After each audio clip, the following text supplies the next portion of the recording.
Assalamualaikum warahmatullahi wabarakatuh. Selamat pagi anak-anak. Bagaimana kabar kalian hari ini? Alhamdulillah baik ya. Masih semangat?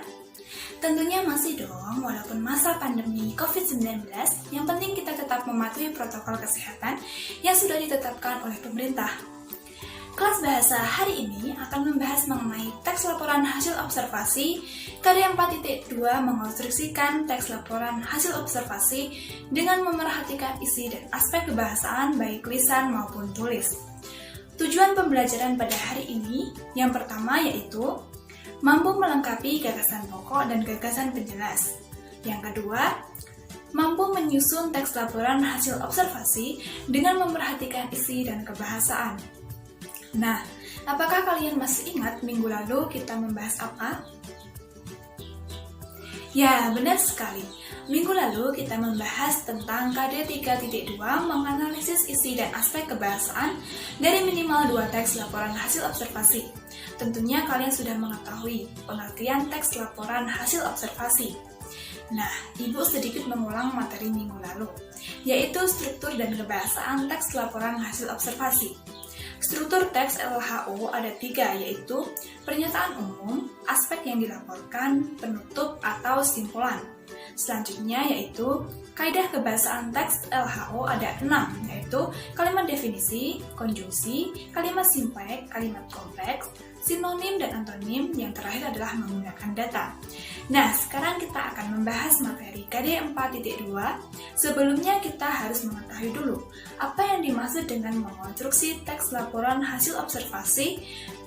Dalam kamus KBBI, kata mengkonstruksi mengandung kata menyusun atau menata. Nah, berarti dalam hal ini kita mengkaitkan dengan tujuan pembelajaran kita. Maksud mengonstruksi teks laporan hasil observasi adalah kita mampu menyusun atau menata teks laporan hasil observasi dengan melengkapi gagasan pokok dan gagasan penjelas. Yang kedua, kita menyusun teks laporan hasil observasi tentunya berdasarkan pemikiran kita sendiri dengan memperhatikan isi dan aspek kebahasaan. Kita masuk pada kegiatan yang pertama ya. Melengkapi gagasan pokok dan gagasan penjelas. Apa yang dimaksud dengan gagasan pokok dan gagasan penjelas? Gagasan pokok adalah gagasan yang menjadi inti pengembangan sebuah paragraf. Gagasan penjelas adalah gagasan yang menjelaskan gagasan pokok. Nah, selanjutnya, perhatikan contoh berikut ini. Gagasan pokok. Merpati sering disamakan dengan dara karena termasuk dalam famili yang sama. Gagasan penjelas. Ada 2, yaitu merpati dan dara termasuk dalam famili Columbidae dari Odocolumbiformes yang mencakup sekitar 300 spesies burung kerabat berkicau. Dan yang kedua, dalam percakapan umum, kata dara dan merpati dapat saling menggantikan. Dalam praktik ornitologi, terdapat suatu kecenderungan bahwa dara digunakan untuk spesies yang lebih kecil, sedangkan merpati untuk spesies yang lebih besar. Namun, hal tersebut tidak diterapkan secara konsisten. Maksud dari contoh tersebut, kita akan menyusun gagasan pokok dan gagasan penjelas tersebut menjadi sebuah teks laporan hasil observasi dalam bentuk paragraf, sehingga menjadi paragraf atau teks laporan hasil observasi yang utuh. Berikut penyusunannya. Merpati sering disamakan dengan dara karena termasuk dalam famili yang sama. Merpati dan dara termasuk dalam famili Columbidae dari Odocolumbiformes yang mencakup sekitar 300 spesies burung kerabat berkicau. Dalam percakapan umum, kata dara dan merpati dapat saling menggantikan.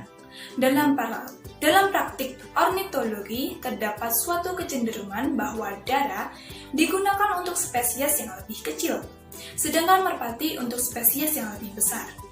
Namun, hal tersebut tidak diterapkan secara konsisten. Selanjutnya, kita masuk pada kegiatan yang kedua, yaitu menyusun teks laporan hasil observasi.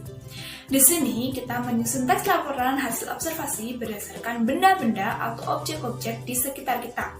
Tentunya harus berdasarkan pengamatan yang kita lakukan sendiri. Kalau tadi sudah terdapat gagasan pokok dan gagasan penjelas, kita tinggal merangkai. Sekarang tidak. Sekarang kita harus menciptakan sendiri ya. Nah, perhatikan kriteria laporan hasil observasi. Yang pertama, ditulis dengan bahasa baik dan jelas. Tentu saja ya, karena sebuah laporan maka menggunakan bahasa yang baik dan jelas, tidak menimbulkan salah pengertian. Jelas ya, artinya laporan ini kan kita akan disajikan bukan untuk diri kita sendiri, melainkan untuk orang lain juga. Jadi usahakan laporanmu tidak menimbulkan salah pengertian bagi pembaca atau pendengar. Yang ketiga, disertai data yang akurat dan meyakinkan, agar pembaca dan pendengar tidak merasa ragu terhadap isi laporan yang kita sampaikan. Dan yang terakhir yaitu menarik untuk dibaca. Ini disusun secara sistematis agar lebih menarik untuk dibaca pendengar ataupun orang lain. Hal-hal yang perlu diperhatikan dalam menulis teks laporan hasil observasi. Hal-hal yang perlu diperhatikan dalam menulis teks laporan hasil observasi. Yang pertama, nama atau tempat kegiatan. Yang kedua, pendahuluan. Yang ketiga, tujuan kegiatan. Yang keempat, pelaksanaan. Yang kelima, waktu dan tempat pelaksanaan. Yang keenam, proses pelaksanaan. Yang ketujuh, simpulan dan saran. Kemudian, langkah-langkah mengonstruksi teks laporan hasil observasi. Yang pertama, menentukan tema kegiatan observasi. Yang kedua, menentukan tujuan observasi. Yang ketiga, melaksanakan pengamatan. Yang keempat, menyusun kriteria aspek yang akan dilaporkan. Yang kelima, membatasi jumlah aspek yang akan dilaporkan. Yang keenam, mendeskripsikan unsur yang dijelaskan sesuai aspeknya.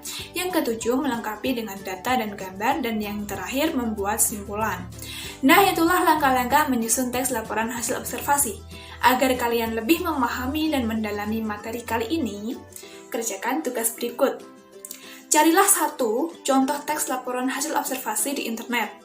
Tambahkan alasan kenapa teks yang kalian pilih merupakan teks laporan hasil observasi. Buatlah satu teks laporan hasil observasi berdasarkan ide kalian sendiri, dengan mengikuti langkah-langkah penyusunan teks laporan hasil observasi yang tepat. Kumpulkan hasil pekerjaan kalian dalam satu folder dikirimkan ke email saya paling lambat minggu depan. Sudah paham?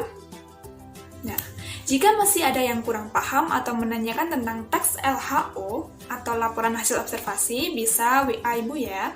Demikian pembelajaran pada hari ini. Apabila ada kesalahan dan kekurangan, Ibu mohon maaf. Selamat beraktivitas, tetap jaga kesehatan karena pandemi masih belum membaik. Patuhi protokol kesehatan agar tidak terpapar virus COVID-19. Terima kasih atas perhatiannya. Wassalamualaikum warahmatullahi wabarakatuh.